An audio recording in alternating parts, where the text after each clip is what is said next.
La loi organique portant organisation et fonctionnement des forces armées dans la définition des concepts utilisés prévoit qu'une armée professionnelle est celle dont la mise en condition est fondée essentiellement sur la maîtrise des connaissances et des pratiques destinées aux activités de défense et dont les membres font carrière.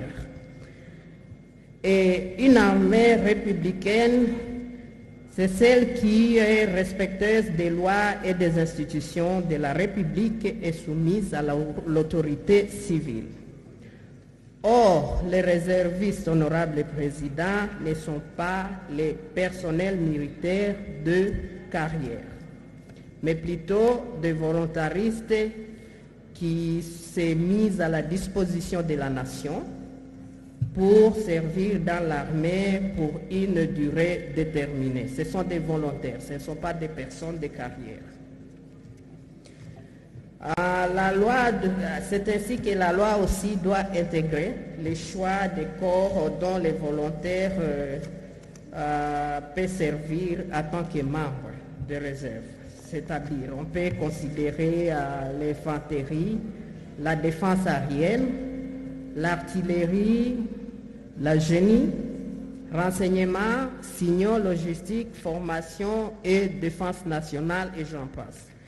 Honorable Président, j'aimerais bien savoir, parce que l'auteur de la loi a parlé de la relation entre les soucis de mettre fin aux agressions récurrentes et la création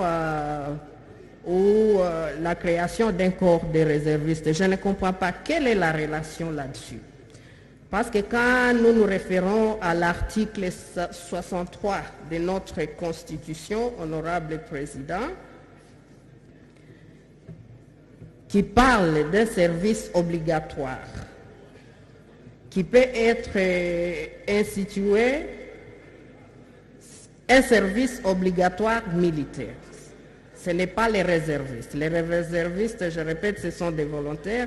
Alors si Monsieur le ministre peut nous expliquer, est-ce que nous nous référons à quoi? Quand nous parlons des réservistes, ils vont travailler au sein de l'armée pendant quelques années. Ça peut être 2 ans, ça peut être 3 mois, ça peut être 5 mois. Et nous le savons partout dans les pays, à ma connaissance, c'est là où il y a des réservistes. En tout cas, ce sont des services pour 2 ans à 5 ans. Alors si le ministre peut nous expliquer pourquoi il parle de service obligatoire. Honorable Président, l'article 2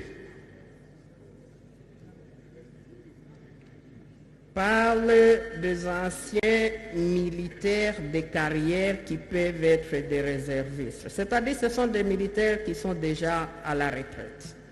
Comment ils peuvent devenir des réservistes?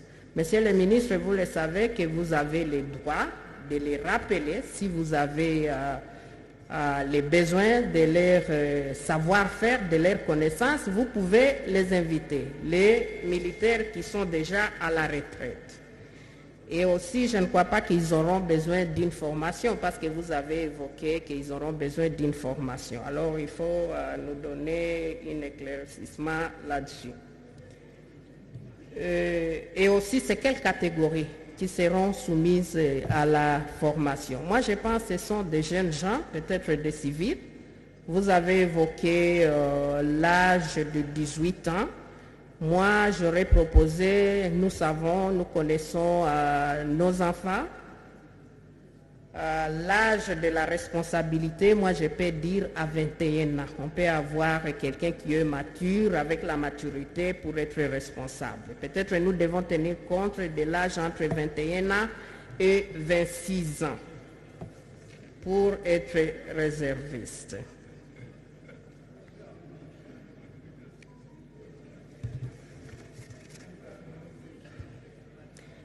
Vous avez aussi prévu les critères d'admission au sein du corps des réservistes. Je viens de proposer que nous devons tenir compte de l'âge. Je propose les 21 ans à 26 ans. Et aussi j'ajoute sur les critères de ne pas quelqu'un qui n'a pas un rapport criminel. Parce que là, on a éliminé ça. Et je pense que nous ne devons pas soumettre les réservistes qui veulent devenir, qui veulent servir la nation.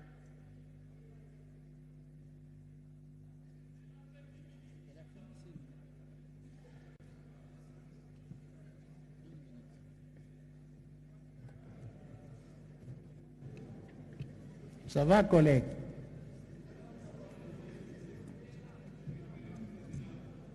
Encore une seconde.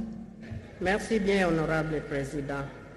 Je pense que nous devons faire aussi, il faut écarter ce critère de l'âge pour les gens qui sont des professionnels, qui ont des qualifications avérées, qui peuvent servir notre nation.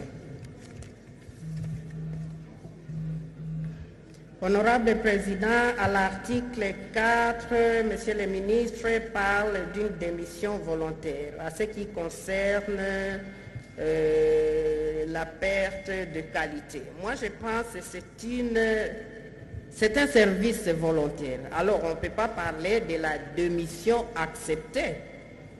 Je ne crois pas que notre armée devait obliger les gens, des personnes, qui ont accepté de servir dans l'armée. Il faut se rappeler que ce ne sont pas des militaires de carrière, de démissionner quand ils ont cette volonté de démissionner. Il y a des raisons, bien sûr, pourquoi ils veulent démissionner. Et à ce qui concerne l'organisation et des attributions, honorable président, pour moi, j'estime qu'il y a une petite contradiction. Parce qu'à l'article 5, Monsieur le ministre parle que les règles d'organisation et de fonctionnement de la réserve d'armée de la défense sont fixées par l'ordonnance du président de la République, délibérée en Conseil des ministres sur proposition du ministre ayant la défense nationale dans ses attributions. Mais à l'article 9, il parle des mesures d'application de la présente loi sont fixées par voie réglementaire. Il y a une petite contradiction pour moi là-dessus.